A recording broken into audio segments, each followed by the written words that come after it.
Assalamualaikum warahmatullahi wabarakatuh. Terima kasih karena kalian sudah klik video ini. Selamat datang di channel aku. Salam kenal, aku Lili Hernawati. Teman-teman, kali ini Mimin mau bahas tentang surat edaran terbaru dari Menpan RB terkait PPPK tahun 2022. Kalian yang belum subscribe channel ini, yuk subscribe dulu dengan klik tombol subscribe kalian. Dan jangan lupa untuk nyalakan juga tombol notifikasinya biar kalian tidak ketinggalan info-info terbaru dari aku. Terima kasih. Dilansir dari jpnn.com, Menteri Pendayagunaan Aparatur Negara dan Reformasi Birokrasi atau Menpan RB kembali menerbitkan surat edaran terbaru yang tertanggal 22 Juli teman-teman ya. Surat edaran yang ditandatangani oleh pelaksana tugas Menpan RB itu Mahfud MD merupakan tindak lanjut dari SE yang tertanggal 31 Mei 2022 tentang status kepegawaian di lingkungan instansi pemerintah pusat dan daerah.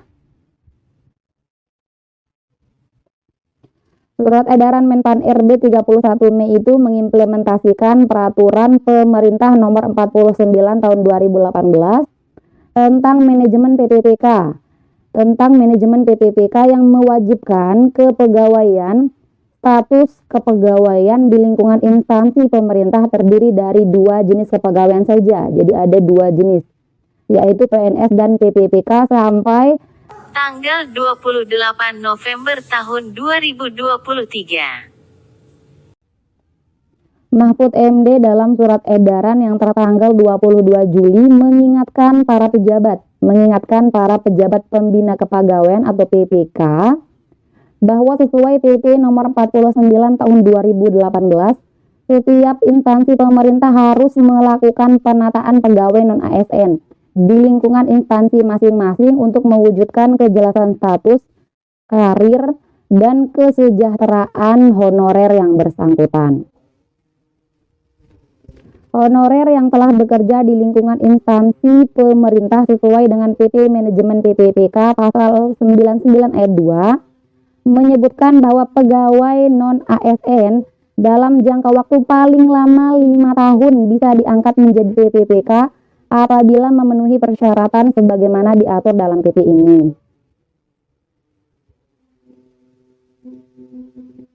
Untuk pemetaan honorer ini, Mahfud MD meminta para PPK melakukan langkah-langkah sebagai berikut. Jadi ada 5 langkahnya. Yang pertama, melakukan inventarisasi data pegawai non-ASN atau honorer sesuai dengan ketentuan dan menyampaikan data dimaksud ke Badan Kepegawaian Negara atau BKN paling lambat tanggal 30 September. Jadi paling lambat tanggal 30 September diberikan waktunya untuk melakukan inventarisasi, teman-teman. Yang kedua adalah penyampaian data honorer harus disertai dengan surat pernyataan tanggung jawab mutlak atau SPTJM yang ditandatangani oleh PPK. Berikutnya adalah perekaman data honorer harus menggunakan aplikasi yang telah disiapkan oleh BKN. Jadi harus menggunakan aplikasi, teman-teman. Yang keempat, bagi PPK yang tidak menyampaikan data pegawai non-ASN sebagaimana tersebut pada huruf ABC yang sebelumnya, teman-teman ya, 1-3 dianggap dan dinyatakan tidak memiliki honorer. Jadi kalau teman-teman tidak ikut melakukan seperti inventarisasi, kemudian penyampaian data dan perekaman data honorer, ini berarti teman-teman tidak dianggap sebagai honorer gitu, teman-teman ya.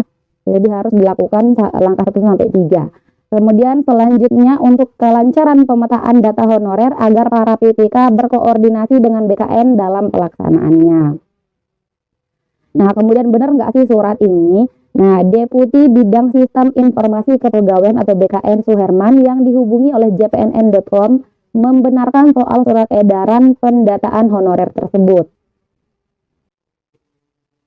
Saat ini BKN masih menyiapkan sistem pendataan pegawai non-ASN yang berlaku baik untuk honorer K2, non-K2, dan pegawai tidak tetap atau PTT maupun istilah lainnya, teman-teman. Pendataan honorer ini merupakan amanat Menpan RB berlaku untuk seluruh honorer tanpa terkecuali. Ini akan menjadi database baru honorer. Nah, teman-teman, ini Mimin kasih lihat gimana sih suratnya ini ya. Mimin dapat dari Instagram.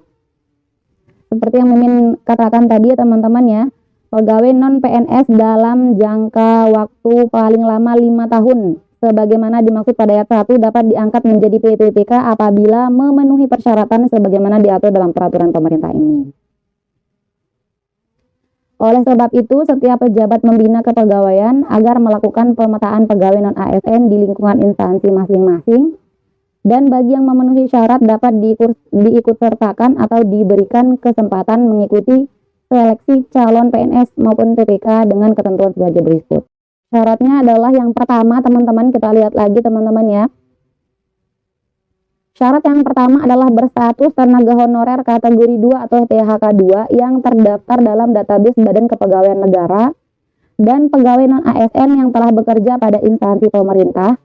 Kemudian yang B, mendapatkan honorarium dengan mekanisme pembayaran langsung yang berasal dari APBN untuk instansi pusat dan APBD untuk instansi daerah, dan bukan melalui mekanisme pengadaan barang dan jasa baik individu maupun pihak ketiga.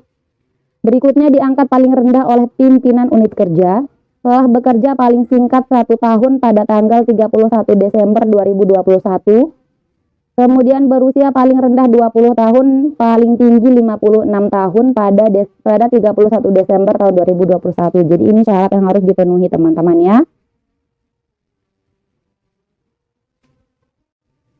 Kemudian kita lihat lagi di sini teman-teman, pendataan pegawai non-ASN ini dimaksudkan untuk melakukan pemetaan dan mengetahui jumlah pegawai non-ASN di lingkungan instansi pemerintah, baik instansi pusat maupun instansi daerah.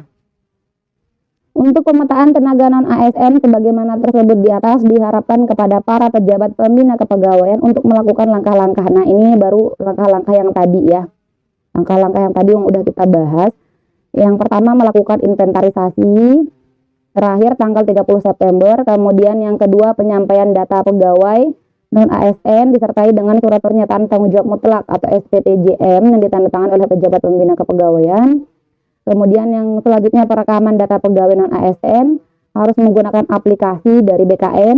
Kemudian bagi pejabat pembina kepegawaian yang tidak menyampaikan data pegawai non-ASN dianggap dan dinyatakan tidak memiliki tenaga non-ASN. Dan terakhir selanjutnya untuk kelancaran pemetaan dan pegawai diharapkan PPK berkoordinasi dengan BKN. Itu teman-teman ya, ini udah kita bahas tadi. Yang belum kita bahas itu yang ada di surat ini adalah yang ini ya, syarat-syaratnya. Jadi itu tambahannya teman-teman ya. Teman-teman ingat syarat-syaratnya itu apa saja di sini untuk yang udah bekerja paling lama 5 tahun. Itu teman-teman ya untuk informasi kita kali ini. Oke teman-teman, sekian dulu video kita kali ini. Terima kasih karena kalian sudah menonton video ini sampai akhir, dan terima kasih juga karena kalian sudah berpartisipasi. Jika menurut teman-teman video ini bermanfaat, silahkan klik like, komen, subscribe, dan nyalain juga tombol lonceng kalian. Dan jangan lupa untuk share video ini ke teman-teman kalian yang lain biar manfaatnya tidak berhenti di kalian. Oke, terima kasih teman-teman. See you next time and bye-bye. Assalamualaikum warahmatullahi wabarakatuh.